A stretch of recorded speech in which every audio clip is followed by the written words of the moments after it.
And let's take this debate a step forward. Joining me now is the Member of Parliament, Senior Leader, Congress, former Under Secretary General Shashi Tharoor. Dr. Tharoor, appreciate your joining us on the show. Your sense as you're seeing this playing out in West Asia, across the Islamic world, how do you see this play out? Do you hold the Indian government squarely responsible for what has happened, or do you believe that the overall ecosystem is now such that there are competitive intolerances all across the world?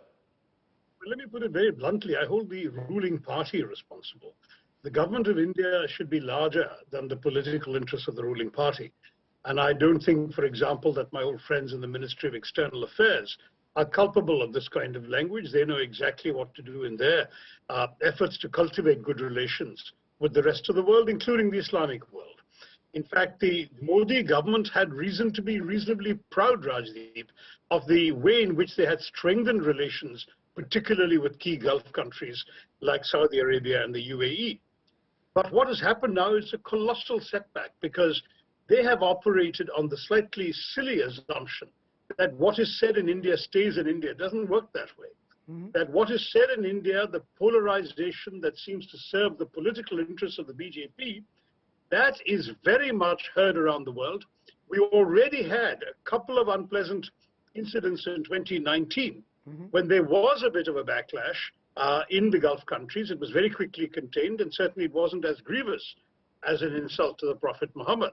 But today, what we are seeing is that the specific political tactic of the ruling party, which is indeed to demonize the Muslim community, to rake up issues of past history and so on, in order to be able to keep the pot boiling and perhaps in the process attract Hindu votes, especially in northern India. This tactic inevitably has had international repercussions. Already in my travels to the Gulf, I'd been hearing from very prominent leaders who didn't want to make a fuss publicly, but privately they were saying things like, "We want to be your friends, don't make it difficult for us." No, but Dr. Tharoor, since you mentioned the Gulf, there will be those who will say that these are the same nations that at times don't respect minority rights. I can't be a citizen, for example, in Saudi Arabia. So there are countries there which are seen not to respect minority rights, are now going to use this to lecture Indians. My point is, Nupur Sharma does not represent all of us Indians either. Correct, but minority rights is not the issue here. The issue is a level of hate speech which is already against our laws in our country. You are not supposed to be able to say things that seriously wound other sections of our society. And of course, though there's a specific law on scheduled castes and tribes, and you can't say anything that can be insulting to them, there is also a law going back to the 1920s that makes it illegal to defame or insult other religions, any religion, not just Islam. And therefore, the fact remains that what was happening in this, as you call, competitive polarization, I would say the competition was only with themselves, because no other parties are playing this game. It is entirely within the BJP and the ruling party that you're seeing all this demonization of another community. That with this going on, they were actually in violation of national laws, but no one was stopping them, no one was prosecuting them.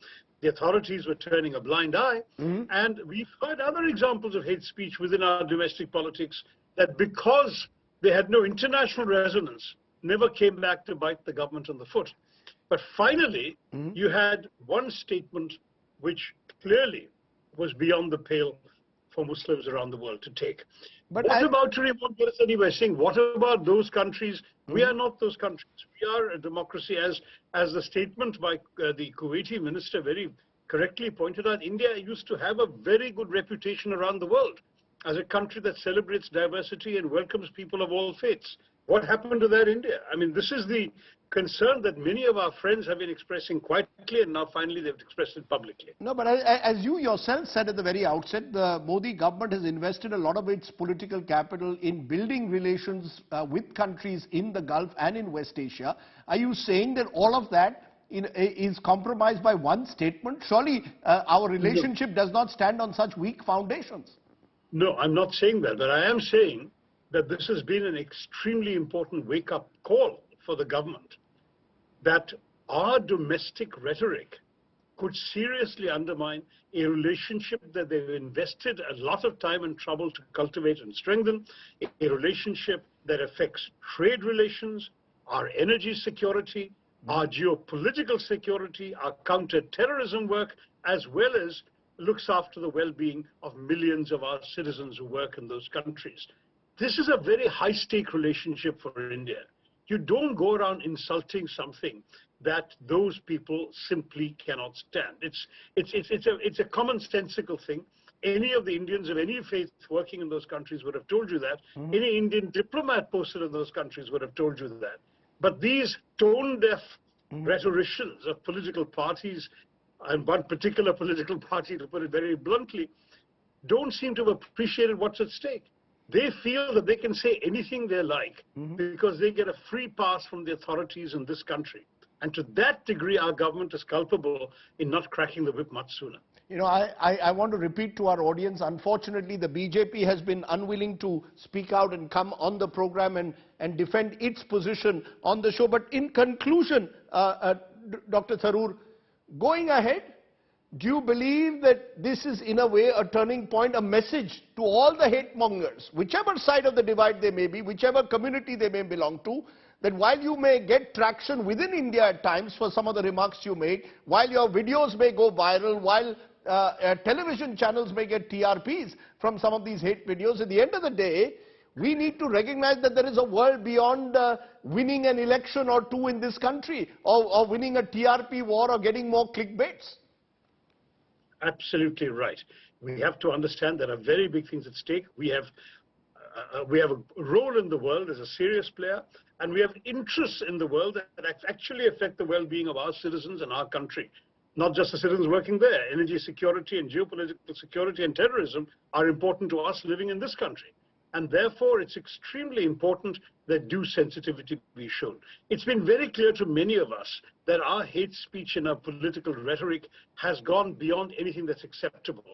Since we're on India Today, I wrote a piece in the India Today magazine just a few weeks ago called The Toxin of Hate, where I talked about incident after incident I'd come across, which was damaging India and damaging Indians, changing our image in some ways irreversibly, and which is entirely because of the political poison injected into our society.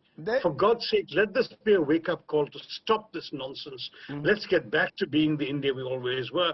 Let us celebrate togetherness. Let us celebrate coexistence.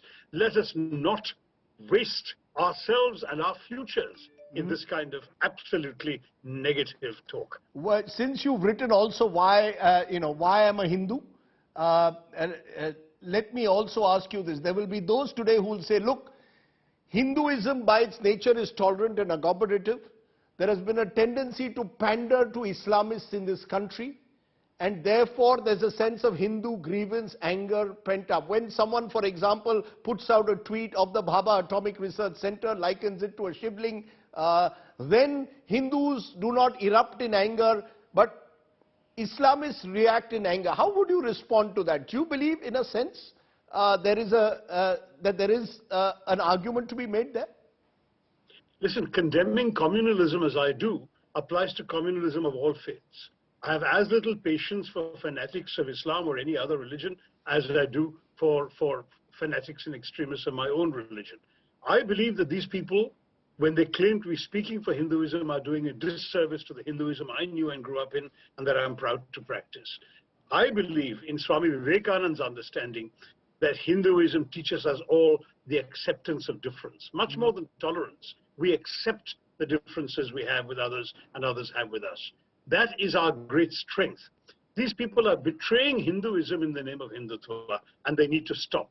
They need to realize that ultimately Hinduism and India are both much larger than their petty, politically motivated mindsets. Okay.